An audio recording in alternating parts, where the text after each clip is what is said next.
कि असली गुरु की पहचान क्या है। ये विषय बहुत जटिल हो गया है।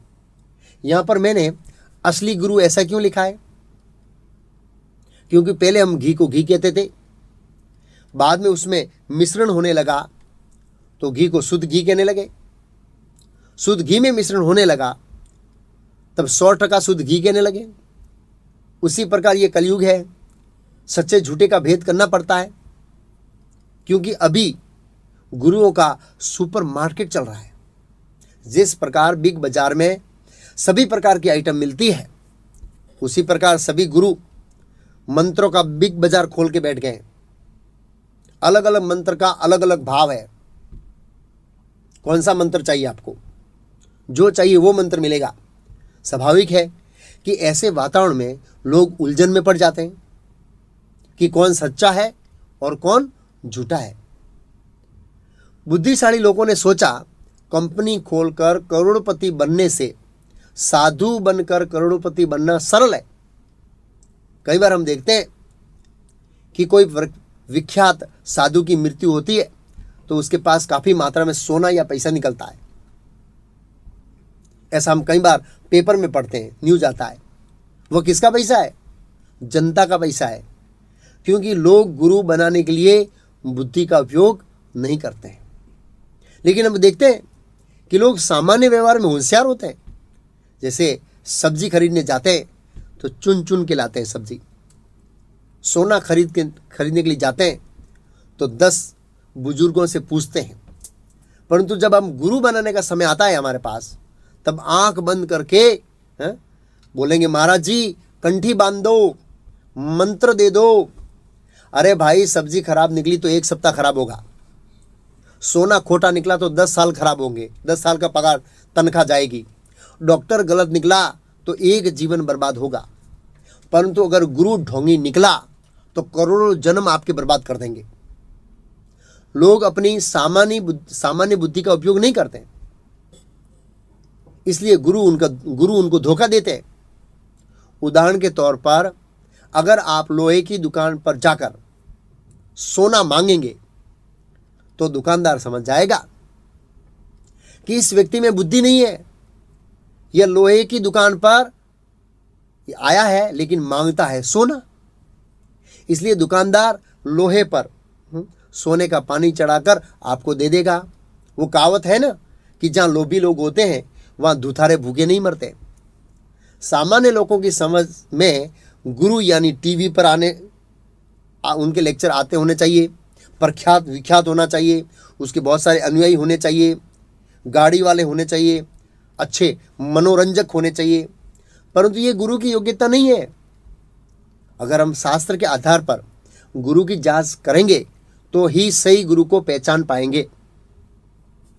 अब हम शास्त्र के आधार पर समझेंगे कि गुरु कौन है, उनकी योग्यता क्या है। गुरु की पहली योग्यता है कि वह गुरु विष्णु या कृष्ण का भक्त होना चाहिए, अर्थात वैष्णव होना चाहिए। जो वैष्णव नहीं है वह गुरु नहीं बन सकता। ऐसा पद्म पुराण में शिव जी माता पार्वती जी को कहते हैं, अवैष्णवो गुरु न यस्याद वैष्णव सपचो गुरु। इस श्लोक में स्पष्ट कहा है कि अवैष्णव गुरु न यस्याद, अवैष्णव गुरु नहीं बन सकता। वैष्णव सपच गुरु, वैष्णव ही गुरु बन सकता है। वैष्णव किसको कहते हैं?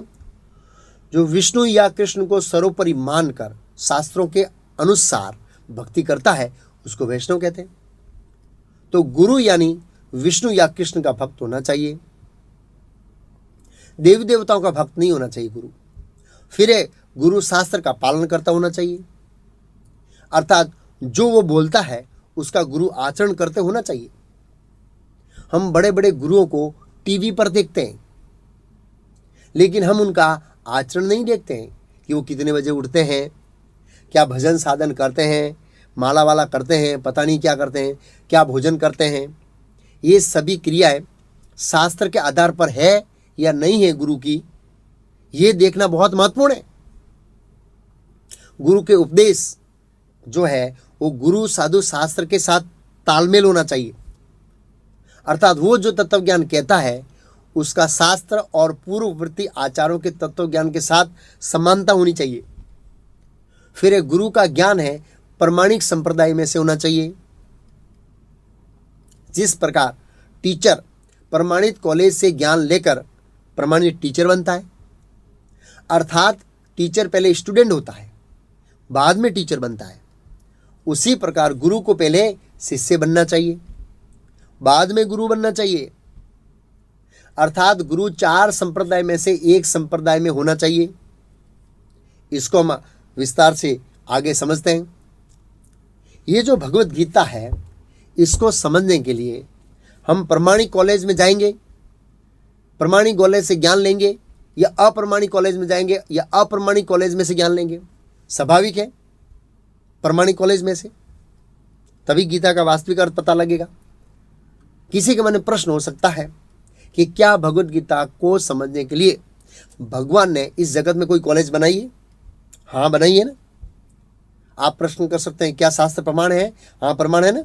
इस श्लोक में कहते हैं संप्रदाय विनय मंत्रास्ते विफला मतः अतः कलो भविष्यति सातर संप्रदायिनः श्री ब्रह्म रुद्रक सनक वैष्णव इति पावनः सत्वारस्ते कलो भवि उत्कल पुरुषोत्तम है रामानुजर श्री शिव चक्रे माध्वाचार्य चतुर्मास श्री विष्णु स्वामिनो रुद्रो निम्बा आदित्यम चतुक्षणः। अर्थात संप्रदायहीन मंत्र और परंपराहीन श्रवण अध्ययन सभी निष्फल है। कलयुग के लिए 4 प्रामाणिक संप्रदाय है। श्री संप्रदाय रामानुचार्य, ब्रह्म संप्रदाय मध्वाचार्य, कुमार संप्रदाय निम्बरकाचार्य और रुद्र संप्रदाय विष्णु स्वामी। यह पद्म पुराण का श्लोक है। उसकी पहली ही लाइन में कहा है संप्रदाय विहीन मंत्र स्ते निष्फल मतः, अर्थात संप्रदाय के बिना मंत्र और ज्ञान दोनों निष्फल है। इस श्लोक में 4 संप्रदाय का वर्णन है और 4 संप्रदाय के मुख्य आचार्यों का भी नाम है और कलयुग के आचार्यों का भी नाम है। अब हम इसी श्लोक को डायग्राम में समझेंगे। ये 4 प्रामाणिक संप्रदाय है। पहला है जिसका प्रारंभ ब्रह्मा जी से होता है, दूसरा शिव जी से, तीसरा लक्ष्मी जी से और चौथा चतुष कुमार से। जो गुरु इन 4 संप्रदाय में से ज्ञान लेकर अपने शिष्य को मूल रूप में ज्ञान देता है वही सच्चा गुरु है। मूल रूप में ज्ञान का अर्थ है कोई परिवर्तन किए बिना। जैसे एक पोस्टमैन एक जगह से पोस्ट लेकर दूसरी जगह दे देता है, उसी प्रकार गुरु अपने गुरु के पास से ज्ञान लेकर अपने शिष्य को वही ज्ञान मूल रूप में देता है, वही सच्चा गुरु है। मैं आपको जो ज्ञान दे रहा हूं वह ज्ञान ब्रह्म मध्व गौड़ीय संप्रदाय के द्वारा आता है। अर्थात जो ज्ञान भगवान कृष्ण ने सबसे पहले ब्रह्मा जी को दिया, ब्रह्मा जी ने नारद, नारद से व्यास, चैतन्य महाप्रभु, प्रभुपाद अर्थात मेरे गुरु महाराज, और उसके बाद मैं आपको ये ज्ञान दे रहा हूं। ये भगवत गीता का ज्ञान है, वो मेरा ज्ञान नहीं है, मेरा ज्ञान नहीं है, मेरे गुरु का भी ज्ञान नहीं है, उनके गुरु का भी ज्ञान नहीं है। यह ज्ञान भगवान श्री कृष्ण का है जो ब्रह्म गौड़ीय संप्रदाय के द्वारा आता है। अब प्रश्न होता है कि भगवान ये गुरु शिष्य परंपरा क्यों बनाई?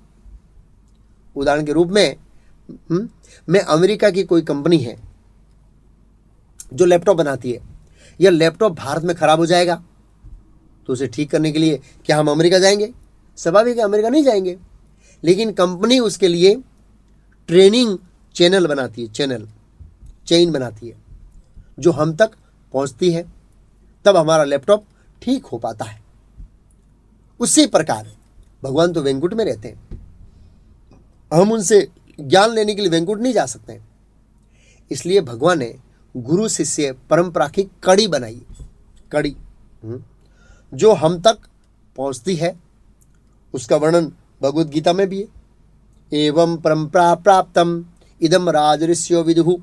हे अर्जुन, ये ज्ञान गुरु परंपरा द्वारा आया है, इसलिए इस ज्ञान को गुरु परंपरा के द्वारा ही प्राप्त करना चाहिए। सार यह है कि जिस गुरु ने इस 4 संप्रदाय में से ज्ञान प्राप्त किया है वो ही गुरु अपने शिष्य को सच्चा ज्ञान प्रदान कर सकता है, नहीं तो घर बैठकर डॉक्टर बनने जैसा होगा, अपूर्ण ज्ञान।